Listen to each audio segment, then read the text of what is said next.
Welcome to Island Crimes and Mysteries. And now, it's time to join your host Nools for another episode.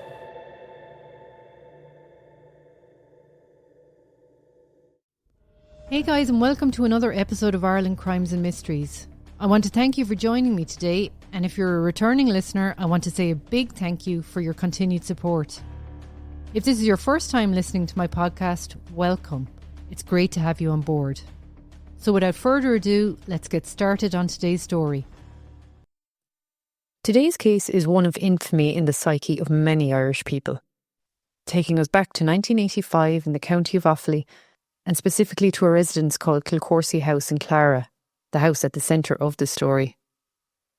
This house was the scene of a murder that creates questions, frustration and deep sadness to this very day. Three key people are forever linked by this story, the main characters if you will, and a number of supporting characters who still hold the answers, or have taken them to their graves. So let's begin at the beginning. Father Niall Molloy was born on the 14th of April 1933 in Roscommon. He was the youngest of 9 children. He had 6 older sisters and 2 older brothers. His father, William J. Molloy, was a successful businessman and farmer in Roscommon. He had emigrated to New York from Mayo in his younger years, but returned to go into business with his brother. He had served as an independent senator for 9 years from 1922 to 1931. The family lived on a large estate called Caharow Park. Father Niall had a very privileged childhood and developed an interest in horses at an early age, spending long hours at the stables on the estate. This love of horses would last his entire life. He became a keen show jumper, winning his first big prize at the age of 14 at the Clare Morris Show. He attended the Christian Brothers National School in Roscommon before heading to Summerhill College in Sligo. From there he joined the priesthood, heading to the Irish College in Rome for 6 years to complete his studies. He was ordained by Archbishop Traglia at the Lateran Basilica in Rome in 1957, where his first official duty as a priest was to bless his sister Eileen. On his return to Ireland after his ordination, he worked in a number of different parishes before becoming an army chaplain stationed in Athlone. He served overseas with the army in Cyprus and was highly respected by all the army recruits. Later, after returning to Ireland and working in various parishes, he was assigned to Castlecoot, County Roscommon, as a curate, where he was very popular amongst the parishioners, who described him as a gentle man, always with a smile on his face and never raising his voice. He knew every one of the children at the local school by name. Father Niall had known a lady called Theresa Brennan from a young age. They both shared a passion for horses, and over time their shared interest brought them closer, becoming very good friends. Theresa was married to a man called Richard Flynn. Richard also had a privileged upbringing and had been a boarder in Roscrea, where he captained both the junior and senior rugby teams, later going on to captain the Connacht rugby team before having to retire at the age of 25 due to injury. He was planning to emigrate to America when he met his future wife. They married in 1955 and decided to stay in Ireland, later purchasing a large house called Kilcorsey House and the surrounding lands at Clara in County Offaly. Richard was involved in various businesses as well as having a chain of car accessory outlets. Richard and Theresa had 4 children, 1 son and 3 daughters. Their children described their childhood as idyllic.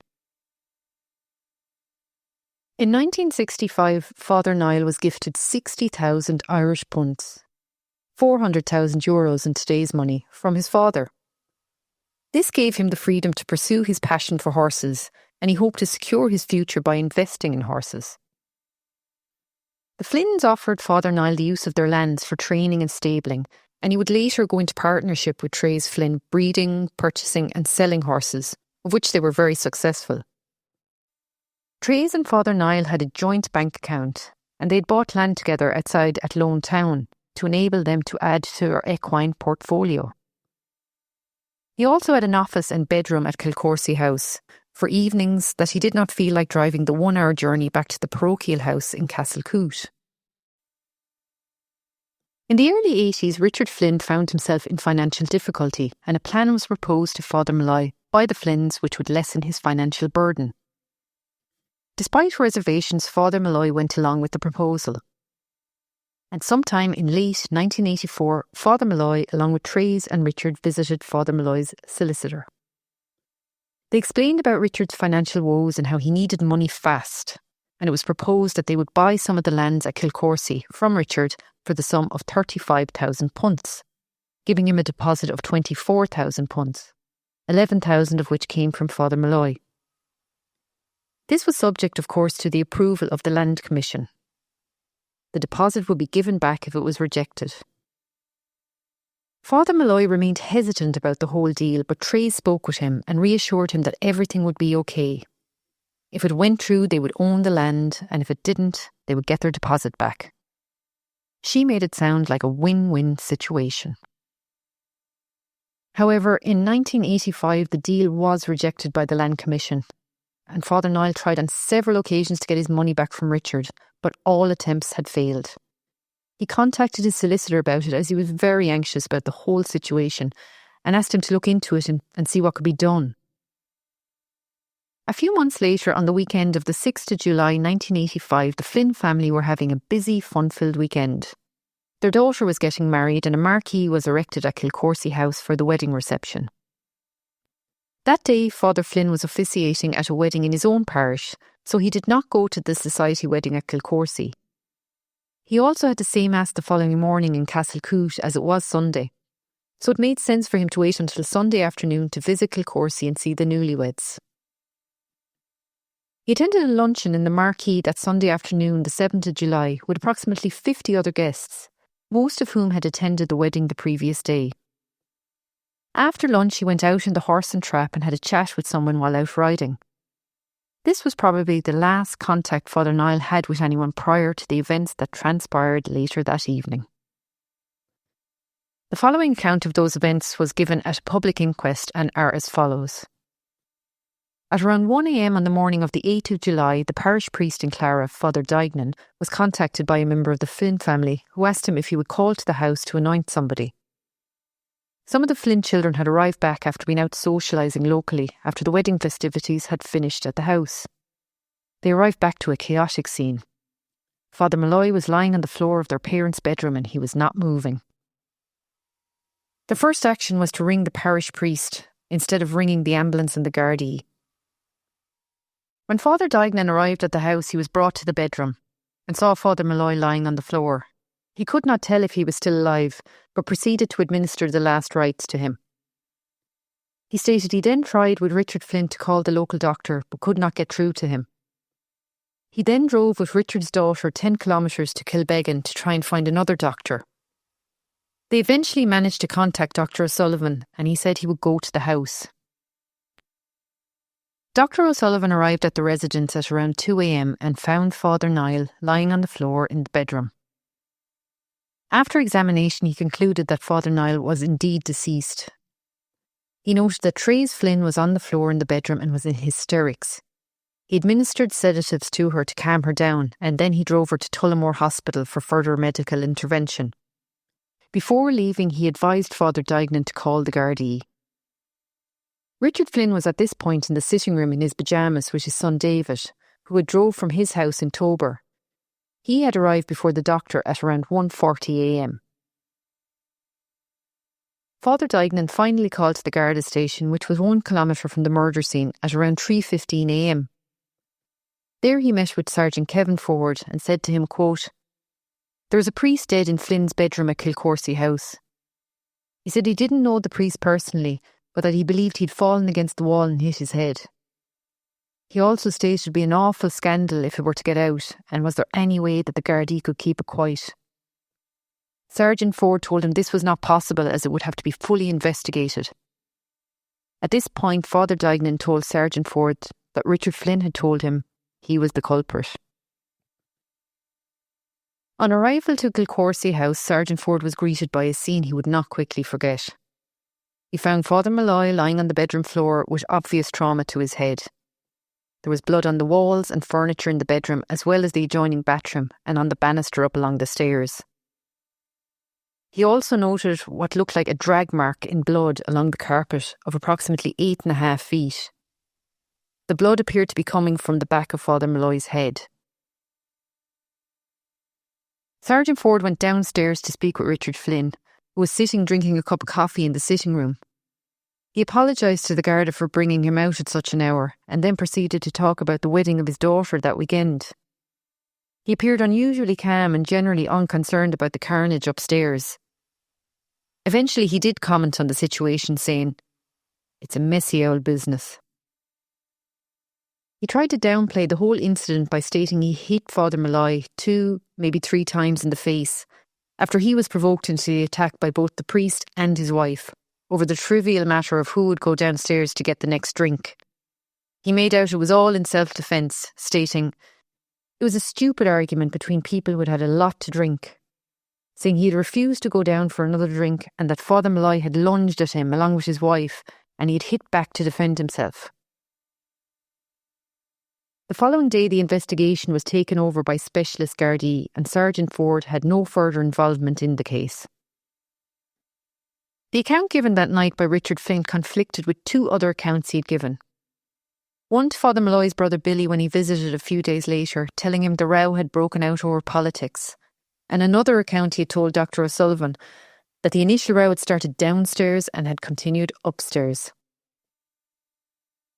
Immediately after the murder, all the contents of Father Molloy's house in Castlecoot were confiscated by his parish priest, Father Jones, who had everything taken to his own house. His family were denied all access to his personal belongings, including any documents pertaining to his financial affairs, for several months. It was surmised that this may be in relation to a burglary that had taken place in Father Molloy's house 8 months prior to his death. It was most unusual to have a burglary in a small rural village, and even more unusual for the local priest's house to be burgled. Father Molloy had reported it to Gardaí at the time, stating that various personal documents had been stolen out of his locked desk, as well as a small amount of cash. The cash was recovered behind the house, and nothing else was disturbed in the house except for this desk which held his private documents. The local sergeant describing it as the most bizarre crime he had ever encountered. Suspicious, to say the least. Rumours were abound after the murder that the so-called friendship between Theresa and Father Molloy was more than just friends. This annoyed his family, parishioners and close friends, as they knew Father Molloy to be nothing more than an honourable man who held up the values of the sanctity of marriage and also his vow of celibacy, and would never do anything to dishonour either. Another troubling fact, according to an article written by the late Veronica Guerin in the Sunday Independent on October 16, 1994, is that no trace of Father Molloy's will has ever been found. It stated that after a thorough investigation into the location of the will, they found that a copy had been sent from his solicitor to the bishop's office, and now it could not be found anywhere. It was rumoured that its contents stated that Theresa Flynn was the sole beneficiary of his estate, a claim Theresa Flynn upheld until her own death. Also suspect was the fact that Theresa Flynn had tried to cash in a life insurance policy after the priest's death, in which she was named as the beneficiary. The documents claimed she was Father Niall's sister and Richard was his brother-in-law. When the insurance company asked for a death certificate and doctor's letter, they never heard from her again. Richard Flynn was eventually arrested and charged with assault causing harm and manslaughter, of which he denied both, and his trial began on the 12th of June 1986 at the Dublin Circuit Criminal Court. This trial would end up going down in history as a travesty and a gross miscarriage of justice by the family, the wider community and the country as a whole. The only account the court had from Richard Flynn of what happened was from that night, a 1-page statement. He never gave another statement and he was not pursued for one by the investigating officers. Theresa Flynn stated all the time when questioned that she could not remember what happened. There was little to no forensic evidence in 1985. Over time, it would be noted that the original Garda investigation was subpar, to say the least. The trial itself lasted only 3.5 hours in total and was presided over by Judge Frank Rowe, an alleged close friend of Richard Flynn. Richard was never cross-examined and no witnesses were cross-examined except for Dr. John Harbison. The defence was also in possession of several documents of evidence that they were under no obligation to share with the prosecution, and therefore a lot of incriminating evidence was not heard by the jury. When Dr. Harbison, who had conducted the post-mortem on Father Molloy, gave his evidence at the trial, he said Father Molloy died of an acute brain swelling and acute subdural hemorrhage, consistent with receiving 5 to 6 blows to the head. This contradicted Richard Flynn's account, in which he said he had struck him 2 to 3 times. Barrister Paddy McEntee, who represented Richard Flynn at the trial, chipped away at Dr. Harbison's evidence by questioning the post-mortem results. He asked Dr. Harbison could some of the injuries have been caused by Father Molloy falling. Dr. Harbison reluctantly agreed that there was the possibility of this. He also extracted from Dr. Harbison that Father Molloy's heart was not in the best condition, and asked could he have died of heart failure after being hit by Richard. Dr. Harbison said, quote, he would accede to the possibility he may have had a heart attack. He could not categorically rule out that possibility, even though he fully believed that he had died as a result of the head injuries he had sustained. Barrister McEntee applied for the charges to be thrown out after this evidence and asked the judge to direct the jury to acquit Richard Flynn. After less than 4 hours, Judge Rowe halted the trial and instructed the jury to acquit, saying, there is no evidence as to what happened except the statement made by Mr. Flynn, and on his own statement it would not be proper to convict him on either count. Dr. Harbison agreed that there was a possibility that Father Molloy died of a heart attack, and once that possibility is there, the law does not allow you to speculate and say that he died as a result of head injuries caused by an assault. On the second count of assault, Dr. Harbison's evidence makes it impossible for you to convict because he agrees only 2 blows, perhaps 3, may have been struck. That other injuries were caused when Father Molloy fell. The possibility of self-defence is undoubtedly brought into the picture by the evidence, and if only 2 to 3 blows were struck, it would be impossible to say that more force was used than necessary. So for these reasons, ladies and gentlemen, I have no hesitation in directing you to return a verdict of not guilty on both counts. He conveniently accepted the defence that Richard struck Father Molloy in reasonable self-defence, and he may have died of a pre-existing heart condition. The jury duly obliged and Richard Flynn was found not guilty. The Molloy family were astonished. The country was in disbelief. Richard Flynn had admitted in his own words to the assault. How could this happen? There was widespread condemnation of how the trial had been handled by Judge Rowe. Despite knowing both parties involved personally, he decided to take the case. This should have been the first red flag. Also, if all the evidence that had been suppressed was allowed to come out in the trial, it would most certainly have changed the direction it took, and I'm sure the jury, despite Judge Rowe's address, would have come to the right conclusion. But in the eyes of the law, after the criminal trial, Richard Flynn was an innocent man. This has caused so much hurt and pain to the family over the years. Outside the courthouse after the trial, David Flynn, Richard's son, was interviewed. He said, it's difficult when one knows certain answers, but isn't in a position to comment. It makes it very difficult to live with. What did he mean by this statement? Immediately after the trial, a public inquiry was sought, and Mr. Alan Dukes, who was at the time the Minister for Justice, stated that the public inquest would be held. This took place in Tullamore Courthouse in July 1986. The jury at this inquest all unanimously agreed that Father Niall Molloy died as a result of injuries to the head sustained in the attack. He had no defensive or offensive wounds, but they made no finding as to who was responsible for his death. The Molloy family's fight for the truth still continues, and numerous attempts for a new investigation have been thwarted. They believe the initial investigation was substandard and the ensuing trial a joke, really. In 2014, it was recommended by a barrister to the Department of Justice not to order a new investigation by the state, as there was a significant amount of time passed and also witnesses would be reluctant to come forward.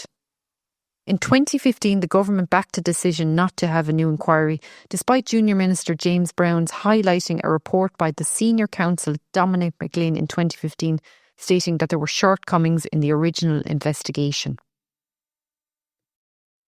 After several complaints made by the family about the original investigation, GSOC, the Garda Síochána Ombudsman Commission, issued a scathing report about the initial investigation in 2018, stating several deficiencies, but said it was not in a position to interview retired Gardaí about the case that happened years ago. One example of these shortcomings being a gold watch that Father Molloy was wearing the night he died. The watch in question was returned to the family a few days after the murder. It had obviously been damaged, the glass face was cracked and the hands were stopped at 10:40 p.m. This was a vital piece of evidence and should have been retained by the Gardaí, but they returned it to the family. When the family questioned why it was not being kept by the Gardaí, they were told it had not been entered into evidence. The watch was now contaminated and any further examinations would be obsolete and of no use if any future hearings were conducted. The fact that Theresa Flynn had tried to draw down on the life insurance policy after his death was never investigated either, or the fact that the Flynns were in debt to the revenue for nearly £400,000 was never looked into. They were never questioned about any of this, or about the fact that Father Molloy was pursuing them to get his deposit back for the failed purchase of land at Kilcorcy in the run-up to the murder. Father Niall was very anxious and put out about the fact he was having trouble getting his money back. All these facts were motive. His brother Billy had spent years doing his own investigating. He had interviewed various witnesses and felt he'd uncovered new information the Gardaí had failed to uncover. He also went through the courts to try and recover assets jointly owned by Father Niall and Theresa Flynn, which his estate had failed to recover after his death. After many years having neglected his own personal and business life in the pursuit of truth, he decided he'd had enough and tried to rebuild his own life. He died in 1991, never having got the official truth, despite being certain he knew what had transpired that night in Kilcorcy House. Before he died, he asked Father Niall's nephew Ian to continue the fight for truth to come out. Theresa Flynn passed away a few years after the trial and was buried at Tuberclare Cemetery, Glasson, County Westmeath. To pay off the revenue debt, Richard Flynn was forced to sell Kilcorcy House and all the land accompanying it in 1991. He later remarried in 1998. He died in 2017 in his 80s after a long illness in a nursing home in Ballymahon, County Longford. He was buried with Theresa in County Westmeath. In October 2021, an RTE Investigates programme was aired about Father Molloy's murder, claiming to have found new evidence in the form of newly found documents, including a psychiatric report on Richard Flynn, in which he had recounted what happened on that night, and his motives for assaulting and killing Father Molloy. His recount to the psychiatrist is in stark contrast to the Garda statement he had gave on the night of the murder. The report stated that Richard said he had headbutted Father Molloy several times. He then had a lapse in memory, but he did say he remembered hitting him on the left side of his jaw. He said he then had a blackout, and when he came to, Father Molloy was lying on the ground. He said, quote, "I must have hammered him." The psychiatrist described the attack in his report as a frenzied attack. Richard said before the attack, Father Molloy had been verbally abusive to him and stated the argument was over who would get the next round of drinks from downstairs. He said this was the first time they had ever had words between each other. At the trial, Judge Rowe was adamant there was no affair between Theresa and Father Molloy, stating, "They were great friends for over 30 years and there is not an iota of evidence that there was anything improper in their relationship." The new evidence suggests Richard had a different opinion to Judge Rowe on that fact. He stated in these newly found documents that from 1961, Father Molloy stayed regularly at the family home in Kilcorcy, and in time was practically living there, often staying overnight and leaving in the early hours to carry out his duties to his parish. He said the whole family were concerned about the developing relationship, saying, "Theresa and Father Molloy went everywhere together." He said his father told him at one point to kick him out, referring to Father Molloy. He told the psychiatrist he didn't personally believe there was anything physical going on between them, but he had been left worried on 2 separate occasions. The first account being that one night he saw Theresa leaving Father Molloy's bedroom and run back into their own bedroom, when he returned home. When he went into the bedroom, Theresa was pretending to be asleep. He went over and woke her up and confronted her, but she outright denied any of it.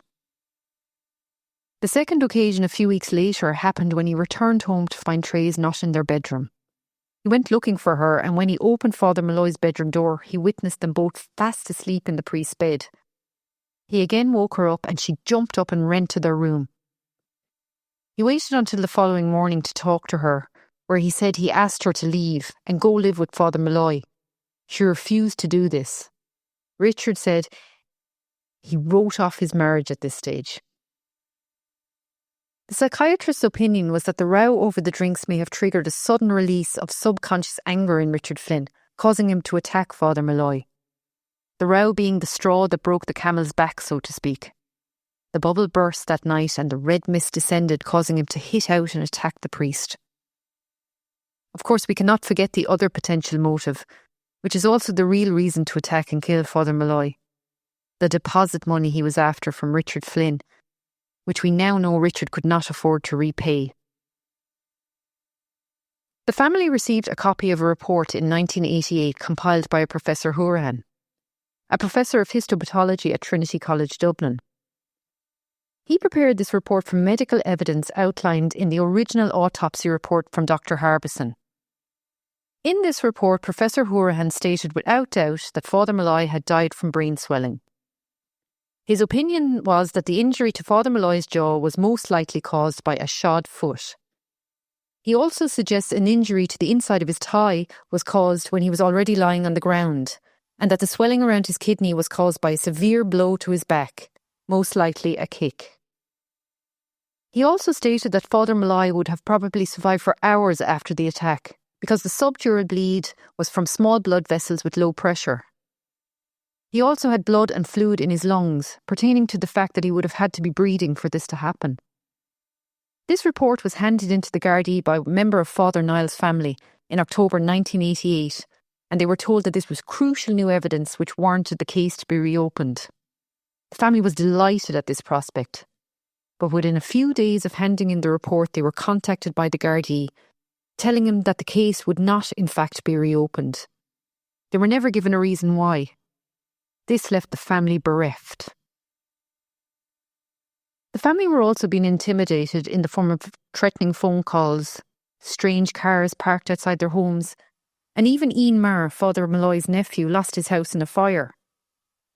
He was denied planning permission to rebuild his house, having submissions allegedly repeatedly blocked by Fianna Fáil politicians. And no investigation into any of these incidents was carried out. Another article by the late Veronica Guerin, published in one of her newspaper articles, stated that the General, Martin Cahill, had stolen files from the offices of the DPP, hoping to use them as leverage in the trials of his associates. Some of these files, she said, were related to Father Molloy's case, and in them were 2 letters in relation to Richard Flynn, from Judge Frank Rowe to Eamon Barnett, who was the DPP at the time. She described this as entirely inappropriate and illegal for the judge to be writing to the DPP about the trial. In a book titled Martin Cahill, My Father, Frances Cahill made some revelations about Father Molloy's death, which she alleges were in the files her father had access to, stating her father said, "The priest's head was bashed in with a statue of a horse." The family have written several letters to the Garda Commissioner asking him to respond to the allegations, but they've got no response. This leads them to believe that Martin Cahill did have access to these files, and what Veronica Guerin stated was in the files must be true. In 2011, Dr. Francesca Brett, a consultant neuropathologist at Beaumont Hospital, examined slides taken from Father Molloy's brain on behalf of the family, and she concluded that he would have lived for a period of 6 to 12 hours post-injury. Ample time to have gotten him the appropriate medical help. This report was then submitted to the Gardaí. The slides were re-examined by Professor Michael Farrell in the presence of the Gardaí, and he upheld the findings of Dr. Brett in relation to the time between the assault and the death. But nothing came of these findings.